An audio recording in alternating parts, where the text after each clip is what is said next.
So keep the tweets coming using hashtag birth to12. There's a lot of activity already going on.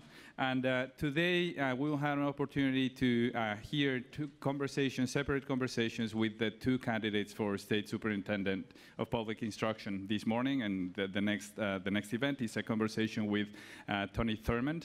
And in the afternoon, there will be a conversation with Marshall Tuck. So for that, I want to invite to the stage Carla Plaites Howell, the Director of Educational Equity at Advancement Project California, to introduce this panel.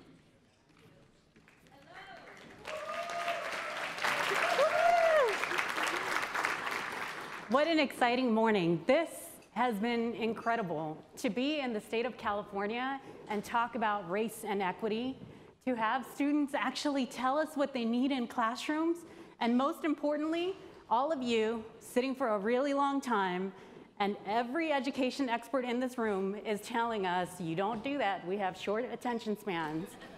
So let's stand up. Do whatever stretch your body needs right now. Reach for the stars. And as you do this, think about this. Think at this very moment, there are 7 million students sitting in classrooms that are governed by the California Department of Education. 7 million students that are sitting in early care and education programs and K-12 programs. And as they're sitting there, think about this. As these 7 million students are sitting there, here's a random question for you all as you sit down, as you stand up. These 7 million students, if they made up the population of a mythical state, what population do you think, how do you think that would rank? Would it be the bottom 30? So 30 to 50. If you think this would be the bottom 30 to 50, sit down. These 7 million, some of you just want to sit down. If you think B, it would be the top 15th most populated states. If it would fall within the top 15 most populated states, please sit down. B, the 7 million students, if they made up a mythical state and you thought of the population and you had to rank it. So we have people that chose B, top 15. No one seemed to choose 30 to 50. And then the last one, somewhere in the middle, between 16th and 29th. Please sit down. The correct answer, ladies and gentlemen, is if this was a mythical state, some of you are still standing. If this was a state and we had the 7 million students populating the state, it would be the 13th largest in our nation. Why does this matter? Next month, Californians will be voting for the next state superintendent of public instruction. Whoever wins this election, that will be the person that will be governing the California Department of Education and actually impacting the lives of these 7 million students and their families. Just last month, I had the incredible opportunity of taking my son to his first day of kindergarten, and I saw firsthand what is at stake here. So our family had been preparing for weeks. Grandma cried that her little baby boy was growing up. Bronson, my 5-year-old son, got advice from his sage age cousins of 6 and 9 about what big boy school was going to be like, and big boy school, how you're supposed to behave at big boy school, so he got lots of advice from his cousins. My husband and I, we did our homework. We cased that school. We tried to figure out best drop-off, best pick-offs. But I've got to tell you, we did our homework, and nothing prepares you for that first day of school.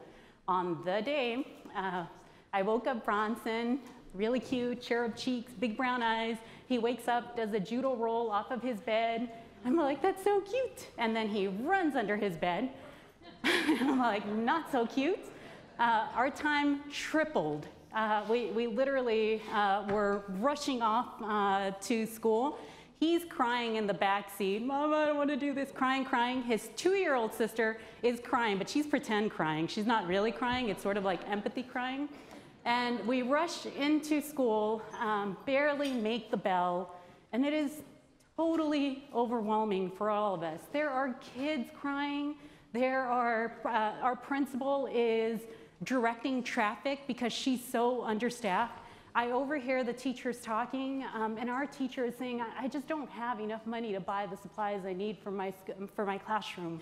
And at the same time, there are close to 30 rambunctious kindergartners in her classroom, yelling, screaming. And then something really magical happens. This teacher just totally takes control of this classroom. She has the students sit down, they sit in a little circle. She sings them this like really lovely song to welcome them to school. And she starts going over the alphabet with them. And as she goes over the alphabet with them, she says, we're going to practice the months of the year in Spanish, and calls on my son to come up and practice the months of the year in Spanish. And the classroom is totally calm, and it's her classroom. At the same time, she turns to us parents and says, parents, our kids have a lot to learn. You have to go. My son runs up to me, gives me a hug, big bear hug, and whispers, you have to go, Mama. Every ounce of my body just wants to stay there. It's my baby boy, but he's telling me, I got this. My little girl is ready to go. Our teacher is saying, I got this. And us parents look at each other sort of a little scared, and we know we got this. And what that day in that classroom reminded me of, yes, our teachers, our principals, all of us, we got this. But we're in this room because we know we could do better. We know we can't leave a principal in a class, we can't leave a principal that's understaffed. We know those administrators need more money in those programs to do the very equity work that we talked about this morning. And as we think about those really difficult conversations, next month, we are going to elect our state superintendent of public instruction. And today we have the great privilege of hearing from these two candidates to see what they will do for our classes, what they will do for our kids, what they will do for teachers, what they will do for all of us.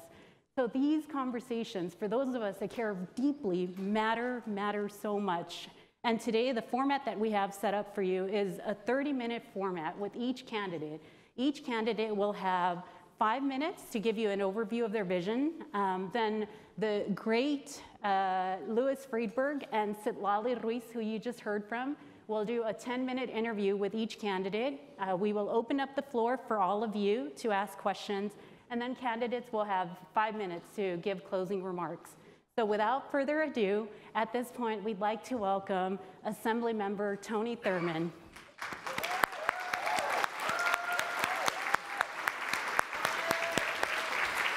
Thank you. Thank you.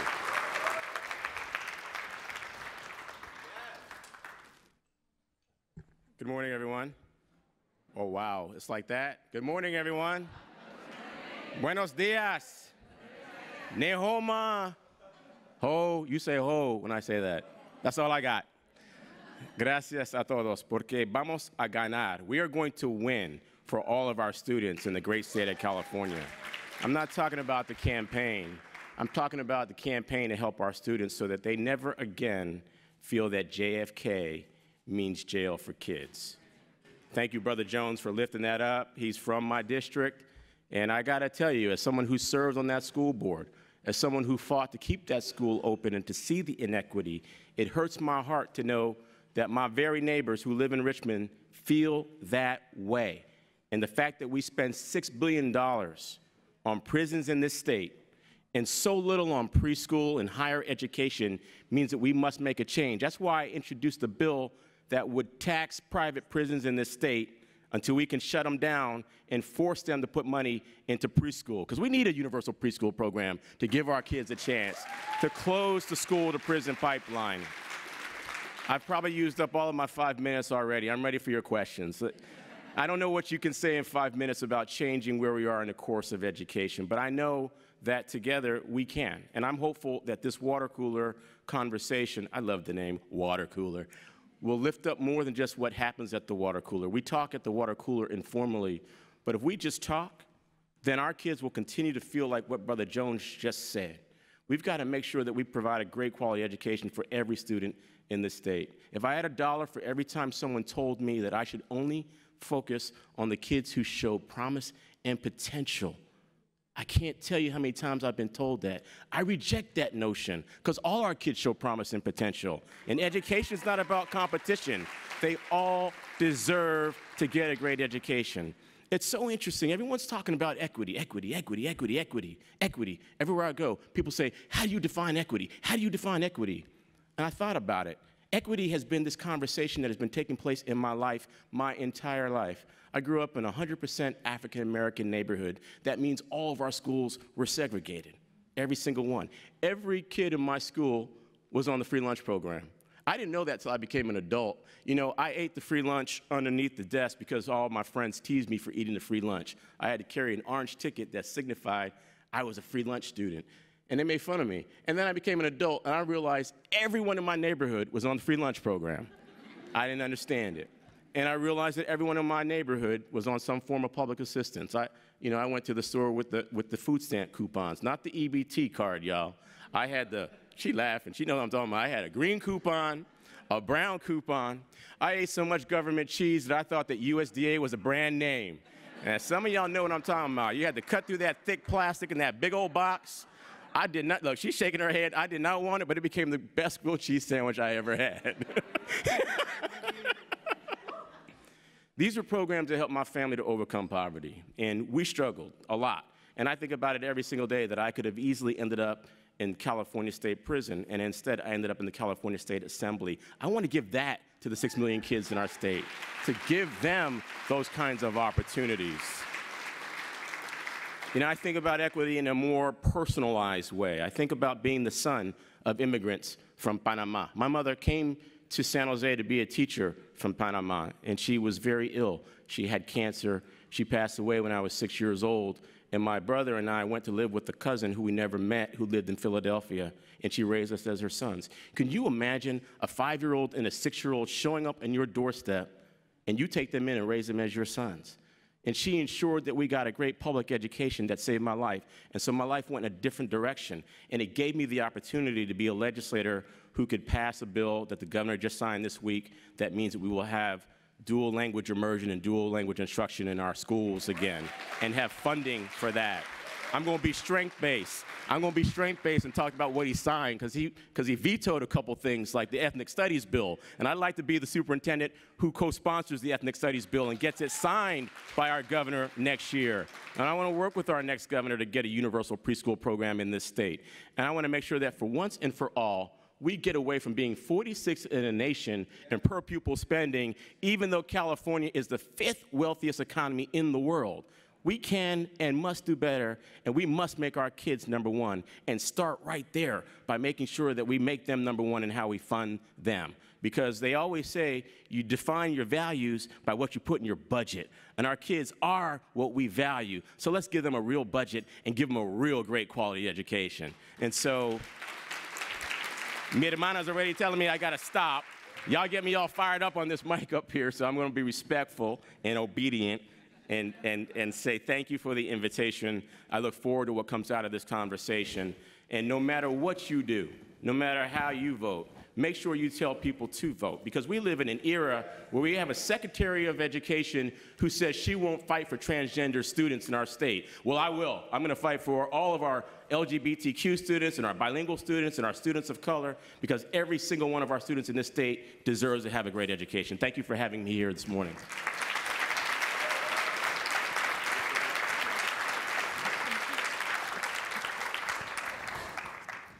Thank you for sharing your vision with us and with everyone here. So I'm going to be asking you a few questions. You have 90 seconds to respond. So as you know, we just released Welcoming and Safe Schools all model resolution this morning. It provides commitments for local education agencies to take action in 3 broad areas to proactively uplift the welcoming and safe schools for all students, and safety and protection supports and services, and affirming and celebrating diversity. For example, it asks districts to commit to incorporate practices to resolve conflicts in positive ways, such as restorative justice practices, minimize police presence on campus to intervention in instance of immediate physical threat or safety of students or staff, provide a mental health, trauma-informed, culturally based healing and relationship centered services and practices. conduct school-wide and other educational events to address transphobia, homophobia, and other discrimination and bullying based on sexual orientation and gender identity. So my first question for you is, what will you do? Yes. Am I mic'd up? Am I mic'd? What do I have to do? Can you all hear me? So I'm a yes on all of that.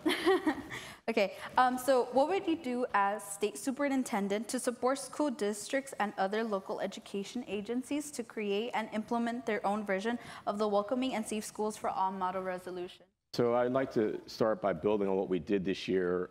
Well, last year we passed a bill called AB 1014 that sent $35 million to 30 different school districts to start restorative justice programs.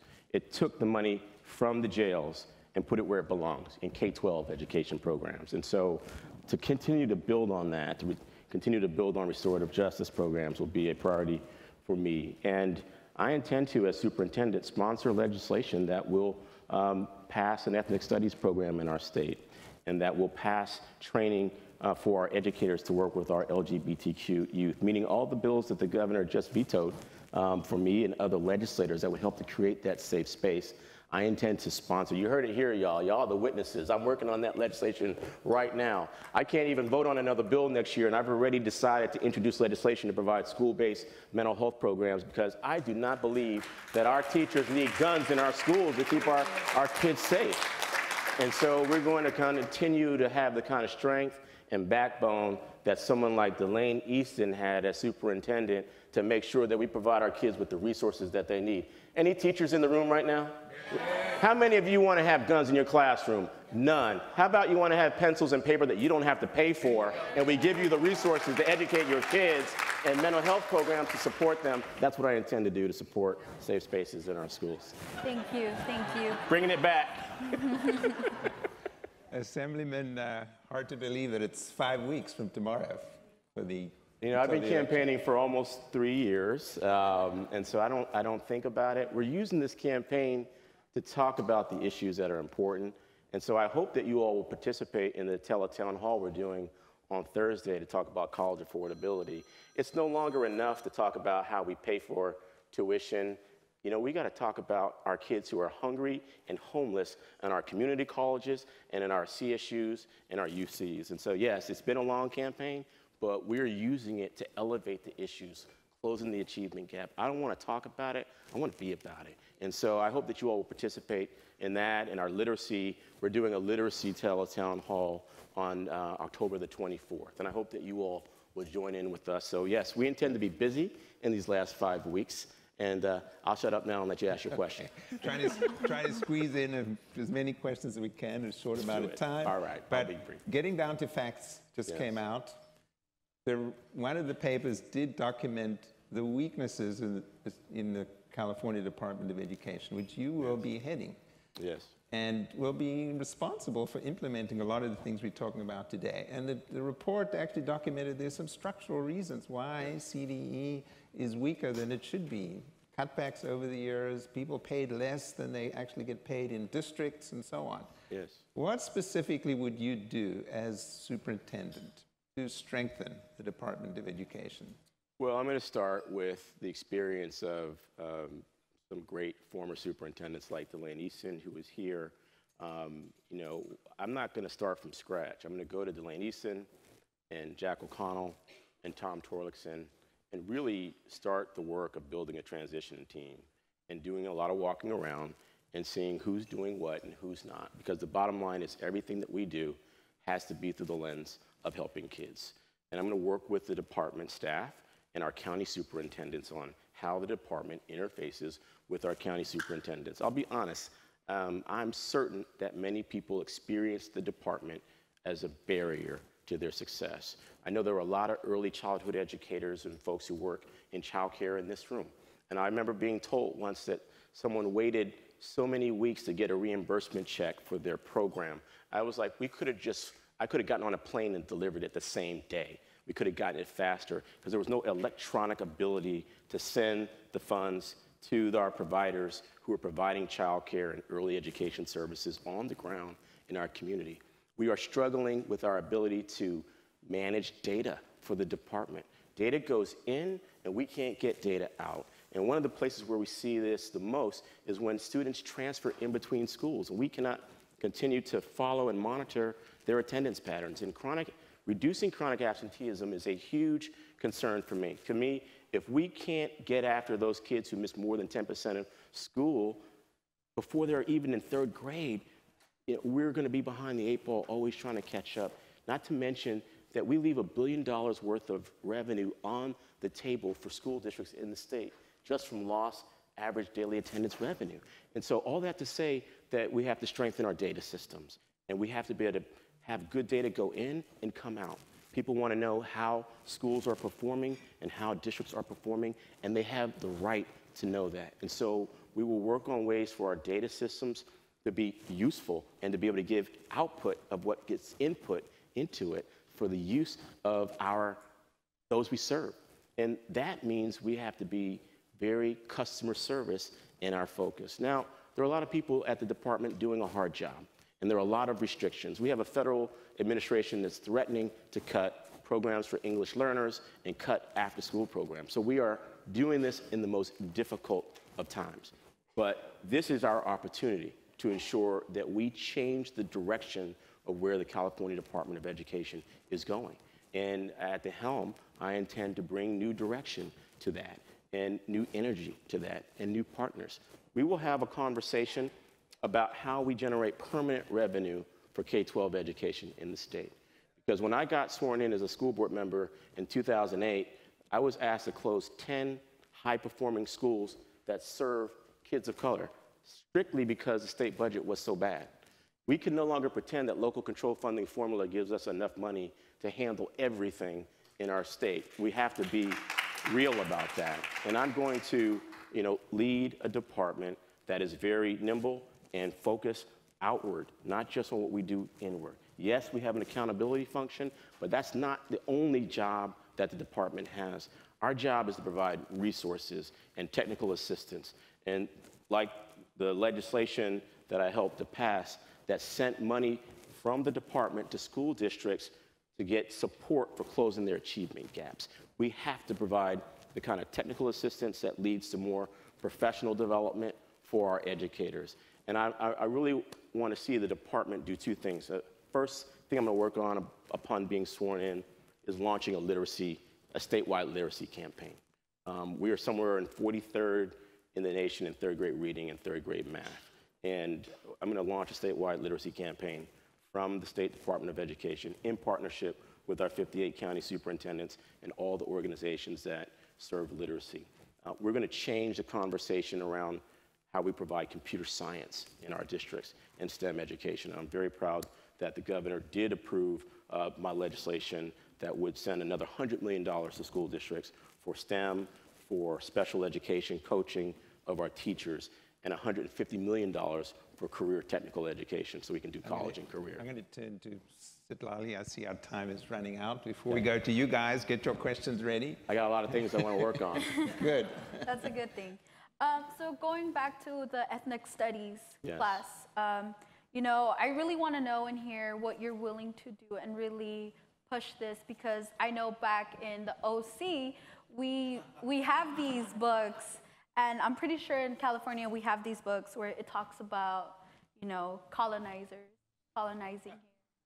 We don't get a section of our history, of my people. We don't have a section for Black people, for the civil rights. We only have one chapter.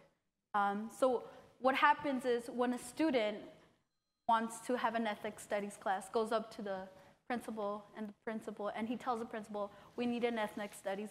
And when the principal tells them, we can't have one, it's not in the budget. If you want one, we have to cut this other class. What's your response to that? And how are you willing to hold principals accountable when they shut their own students down? First I'm going to be your campaign manager, and we're going to make change in the state. Sometimes the message is best delivered by our young people. And that's why for today's panel, I requested that it not just be another debate between two candidates largely saying the same thing, even though they have different backgrounds. I wanted this to be a conversation about helping youth led by you. So thank you to you and Mr. Jones and the others who agreed to participate. I passed a bill that guarantees that every school board in this state now must have at least one student voting member on it, so that you students can help to shape the curriculum that is offered at the local district level. But I believe that the state has a responsibility to give guidance on what a consistent ethnic studies curriculum looks like, so it's not administered in different ways throughout the state, that the same standards are there, even though it can be customized at the local level, and then to provide the money to do it. And I believe that the money is there. Districts can use their local control funding formula for things of that nature. This year, I co-authored a bill with Assemblymember Weber that sends $300 million to expand local control funding formula to districts that have students identified as being the lowest performing students. If we can't use that money to implement a curriculum that lets students learn about the contributions of their ancestors and those who have contributed to this state, we don't need to be talking about colonizers. Our kids hear about colonizers every single day. They experience the effects of colonizers. But we know, it's proven, you build the self-esteem of young people when they see someone who looks like them and they're credited for the contributions that they've given to the state of California. It's why I visited a school in San Diego that serves, that uses a curriculum geared towards supporting Native American students, so they could see their contributions are not related to what's taught in the colonizers and what's taught in 5th grade history, and to change that. And when I lobbied the governor for him to sign the ethnic studies bill, I used that example because they said they couldn't find enough curriculum to support an ethnic studies program.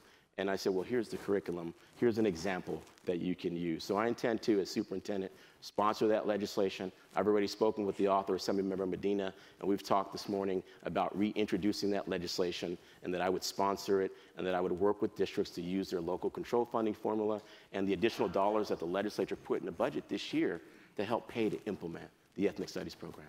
Thank you so much for your response. I'll pass it down to Louis. Okay, now just going to open up the floor to you.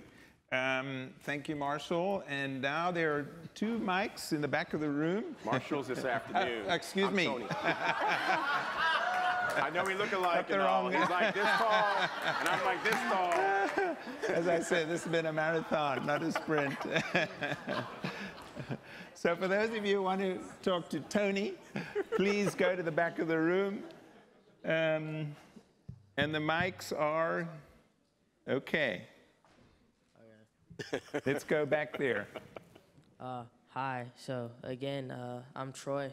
So my question is, as state superintendent, what are you going to do differently to ensure schools create safe and welcoming spaces for queer and trans students? I was very disappointed that just last night, the governor vetoed my bill that would have created a training program where educators get more support to support LGBTQ youth. And what we impressed upon the governor is that LGBTQ youth experience bullying at a very high rate, and that more than 90% of LGBTQ youth in this state say that they've heard negative comments made about their sexual orientation. And so as superintendent, I intend to sponsor that legislation and see it through to the finish line, and to make sure that we provide the resources.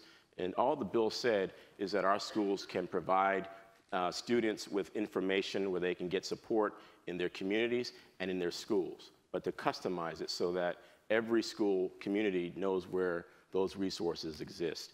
And so as superintendent, I'll continue to champion that, because as I mentioned in our press conference a few weeks ago, we called on Secretary DeVos to stop stonewalling the students in this country, the transgender students who are suing the Federal Department of Education because they've been mistreated and they don't have safe bathrooms and they get isolated on campuses.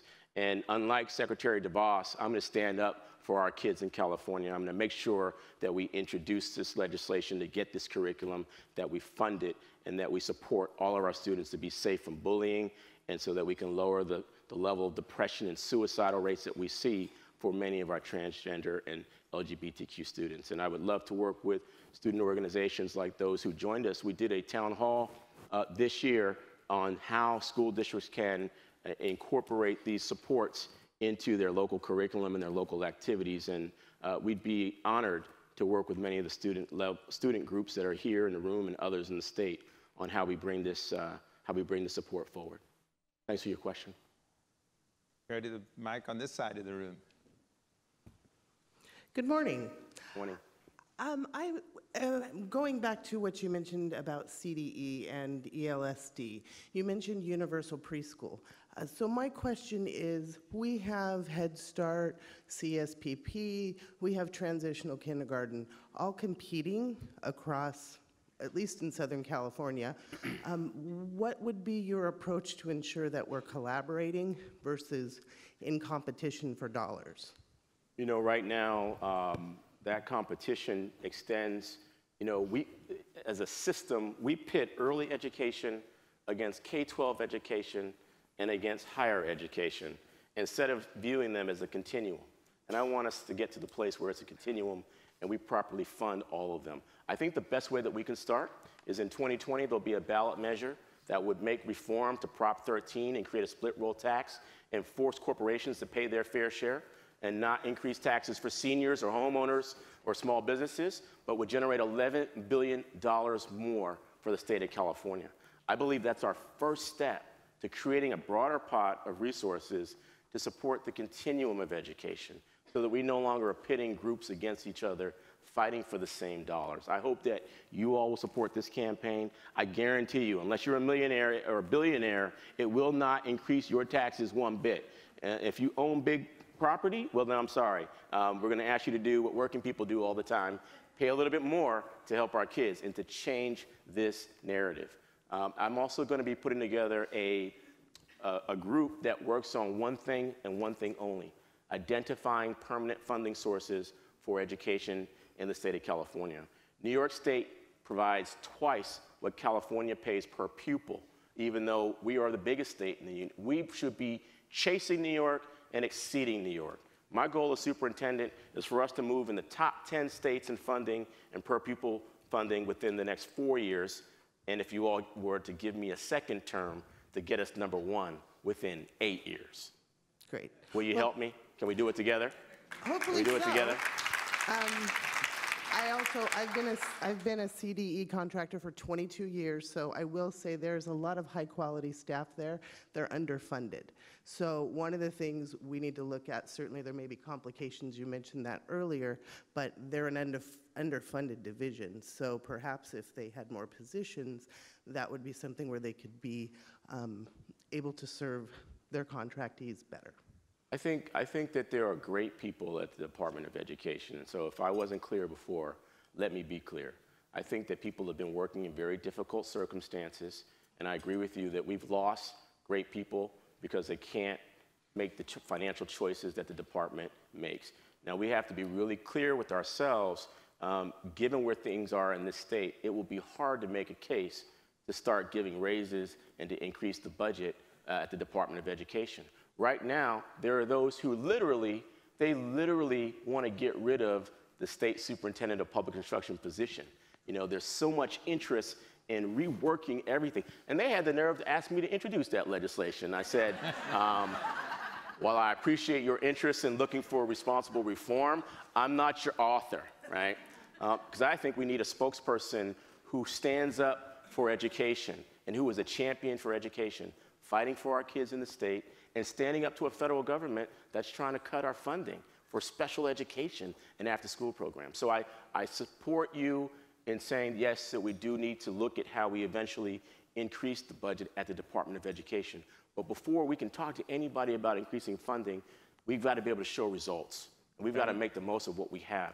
And I'm committed. I'm going to ask the staff at the department for their input and for their partnership and to invest in the blueprint that we roll out for how to serve kids. And so everyone has a place to play there, and I respect the experience of those who were there, as well as those who've been there before, and those who can also lend to that partnership.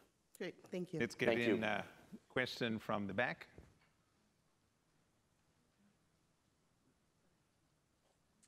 Good morning. I have a question on dual language learners and English learners in California. 60% of our children, 0 to 5, are dual language learners, and we have a huge population of English learners in the state. We have the new English Learner Roadmap. We have the Global 2030 Initiative. What is your plan in the first year to create and ensure a system that is responsive to the needs and assets of our children? So I just was able to pass a bill that's going to send $300,000 in grants to school districts to build dual language instruction and dual language immersion programs in our district, within our state, with an emphasis on earlier education to support our English learners. And so consider that a down payment and a start, and that we're going to build on that, and that we'll work with the Department of State Board of Education, we'll work with CABE and California Together and others who have helped to build the roadmap, and to see the roadmap implemented in a way that meets the needs of our families. I know what it is to grow up in a family where you were told English only. I was raised by an immigrant from Panama who never spoke a word of Spanish in our household unless I was in trouble. I think the only words I ever heard was no bulla, no noise, cállate. And I'd like to say that I heard the word chancla, but I never heard it. I sort of felt it when it was coming. My point is this: never again will we go back to an environment that says English only in our state. I campaigned to change that, to expand bilingual education. I was able to help put $5 million in our budget this past year to support expansion of bilingual educators in our state. I believe that one of the best things we can do for our kids is to help them to be global leaders, and that means supporting our English learners and so our native English speakers to have the ability to learn a language. You'll hear me talk about expanding language, expanding computer science, and expanding critical thinking. I can't tell you how many teachers have told me they've not been given the chance to have professional development, to work on the new state standards. They're still teaching kids to memorize information and feed it back. And I believe that this is our pathway to helping our kids be successful, and I look forward to your help on our work around dual language instruction. Thank you. Gracias. Do we have another question? Well, thank you so much for responding to our questions and being here. Getting lost. Now you can give your final remarks, your final vision, and thank you so much for answering my questions and Lewis's, and thank you for Thank you. I just want to thank you for your interest in what we want to do for California's kids. Take it from me as someone who, no one in my family has ever run for anything. And I believe that this office requires someone who is part educator and who understands how to get things done in the political process. And I think that, having been a social worker for 20 years, having been a teacher of, kids who are in the juvenile camp, I taught my civics course for high school students who are in the juvenile camp. Imagine being a student who takes their diploma behind bars. And I brought my students to the state capitol to introduce a bill to help us reduce the 70% recidivism rate that exists in this state. And I put them on the dais of a committee in the assembly, not just because I wanted the legislators to hear from them, but I was hoping that in their minds, they would see that maybe one day with the right support, they can become a legislator too. Because to me, when we talk about civics, it's not just what's in the text of a book. It's about helping our students see how what they learn is applicable to their lives. And a great place to put your hands together. Go ahead. And I love that the students wrote an amazing bill that would help us reduce the recidivism rate of students who've been in the criminal justice system. Because 70% of our students who go into the criminal justice system have contact again. And so everyone's asking me all the time, why would you run for this office that nobody wants but me and Marshall, that no one understands, and that everyone views as powerless? And I tell them the same story all the time. I love my job in the legislature. We've got more done in these last 4 years than many, many years. We provided $1 billion for early education. I'm proud to provide a free lunch bill that means 400,000 more kids will get access to free and reduced lunch in the state. I'm proud to have introduced legislation that led to a guarantee that every young person who's been in foster care will get a grant to go to college. I'm proud that we've made the first year of community college free, but I know that there's so much more that we have to do to make special education better funded and we support our educators, and make sure that we support all of our families around adult education and early education, and what we do around STEM education, career technical education, that we talk about college and career. And so I made a calculation. They said, you're risking everything. They said, you've been elected with the highest percentage of any legislator in the last 10 years. And they said, you're risking everything. I said, well, our kids are risking everything too. So now I'm risking something too. I'm all in for our kids, and I hope that you'll elect a superintendent who understands education, who understands building partnerships, who believes that education should never be privatized or a competition, and that every single young person deserves a great education, and who has the ability to work with the governor and the legislature to bring the resources that we need in this state. Let's make our kids number one. Let's guarantee that every single student gets a great education. If you want to help us help our kids, I invite you to go to tonythurmond.com, and I look forward to the chance to work with you now and in the future. Thank you so much. Thank you.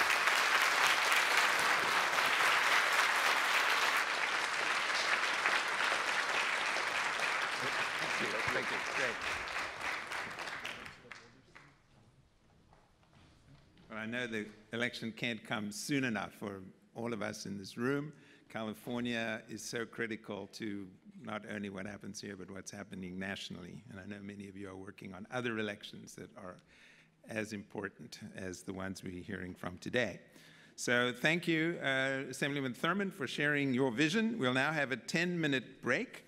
And during the break, please refer to these yellow sheets on your table, because the next panel will have live polling. And in order for you to participate, you'll need to text the number in advance to join. So please do this during the break, and see you all in a few minutes. Thank you so much.